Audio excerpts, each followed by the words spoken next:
Welcome back, everybody. My name is Grace, or Gibby, whatever you prefer. And today I'm back with another Adventure Quest video, and I'm going to be doing an item showcase of the Knightmare set, which at the time of recording just came out today. And it's the reward for the 2022 Frostvale set.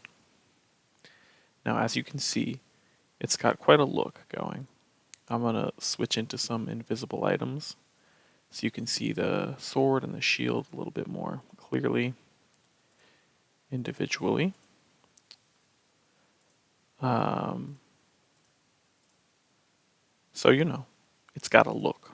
I don't like all of it, but what I do like is that it's very purple focused. Me personally, I'm a guy who loves purple, so big art points to the developers from me.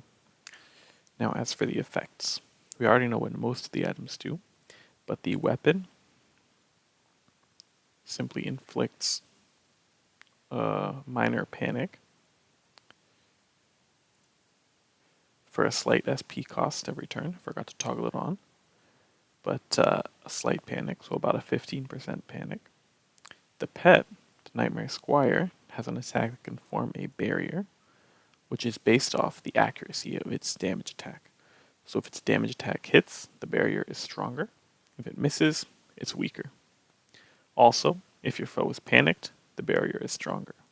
That being said, it's quite a weak barrier without severe pet boosting. So keep that in mind. The misc simply, first of all, it increases your ability to inflict panic. It gives you potence. It decreases ice damage, and it also gives you healing resistance. So you heal 12% more whenever you have the misc on. And that's SP healing, mana healing, and HP healing. So it's very versatile, which is great. The shield is click to activate a Knightmare shell fueled by your spirit. This is a clone of the Haunted Dragonlord shield, except it scales with endurance instead of strength. Now, it's okay if you boost it with a lot of supplies, like a lot of items. I think I used Angelic Robes, Grakmahorn, Legion Fenrir, some other stuff. You can boost it up pretty high, so you can get like a 700 HP barrier with the shield. That being said, it's pretty resource intensive, so I wouldn't recommend it for general use. Now, the armor is the coolest part of the set. So first we have Facets of Fear. There are two faces to fear, Unflappable Terror and Unrelenting Horror. Choose which you embody in this battle. Knightmare. So Terror is fully defensive mode, and that makes your Knightmare Rift, which we'll get to in a second, a ranged spell-like skill. So it's meant for rangers, not warriors. Horror, enter a fully offensive mode that causes Knightmare Rift to act as an efficient melee or ranged weapon-based skill. So Horror can be used by warriors and rangers. Okay, so I'm going to pick the fully defensive one first, because it doesn't really matter. I'll show them both. The looks don't change. What changes is the Knightmare Rift skill. Attack and leave a vivid vision of your nightmares. Act as a ranged ice spell-like attack. In the Terror mode, costs 169 SP in the current mode. Now, it's a efficient skill, I believe, which is why it doesn't cost too much SP. And in the FO mode, the fully offensive mode, I'll show you it costs even less because it's weapon-based, so LE comp reduces the cost, but it's a nice little skill. Now the coolest part is Relentless Nightmare. It costs SP to give you celerity if and only if you use the skill. If the foe is panicked, like it is now, the celerity is a lot cheaper. So I can use this, and then I can do anything. I can switch armors, I can use the skill again. I have all these options with celerity. Now I'm actually going to leave the battle because I want to show you the fully offensive mode as well. But the fully defensive mode is very good. Has a simple spell-like skill and very powerful. This toggle also stays between battles. Now, the horror mode, Knightmare Rift. So it costs 42 SP. And yes, you heard that correctly. 42 SP. Now, the skill doesn't do too much damage because it is efficient and weapon based. So it's only worth a little bit more than a normal attack.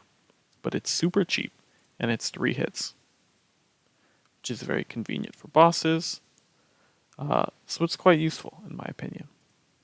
The main goal is its cheapness, but what's actually been known is that the skill is bugged right now to do less damage than it should.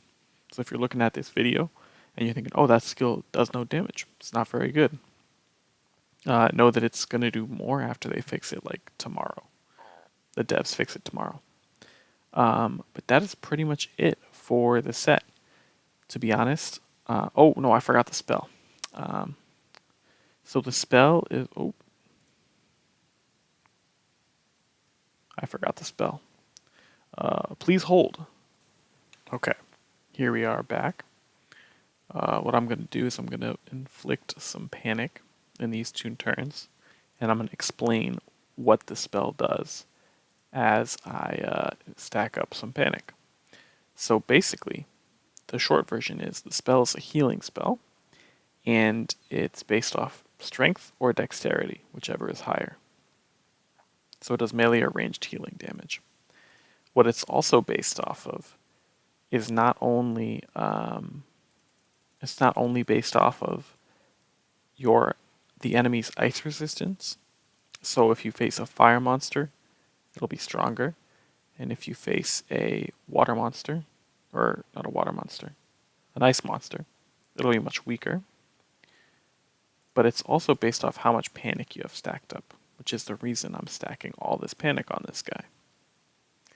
Now, I'm going to use the misc because it increases the healing resistance, and I'm going to cast the spell. It actually looks quite dope, so let's appreciate it real quick.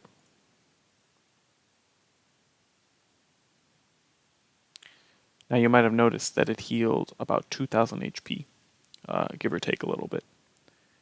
That is without boosting, and the monster still has some panic left. So what the spell does is it eats panic to boost its healing, and it eats up to 400% melee worth of panic. That's kind of hard to calculate. Just know that it can eat a lot of panic, and it can do up to triple damage depending on how much panic there is on the monster. Against something like Combat Practice Trainer, it's very easy to get that much panic. Against a real monster, you'd have to have Creature 72, maybe Pen Guest Celerity, maybe a Seeing Red spell or something. But the fact is that when you set this spell up with the other gear, and if you use maybe Angelic Robes or maybe Grakma Harbinger or Legion Fenrir to further boost that heal, you will be healing a ton of HP. And when I say a ton, I mean more than any other healing in the game. So like, let's use Essence Orb and cast it again, just so you guys know it's not a fluke. It normally heals this much. So like, just look at that healing. It's quite ridiculous. So, all in all, the set is great. It has a lot of utility. It fits fully offensive and fully defensive builds. Doesn't have anything too specific for mages. Kind of a bummer, because I like mages, but it's alright. The set's not meant to be for mages. The art, some people don't like the face. Personally, I like the face a lot. I like the whole thing. The uses for the set, I think it's great.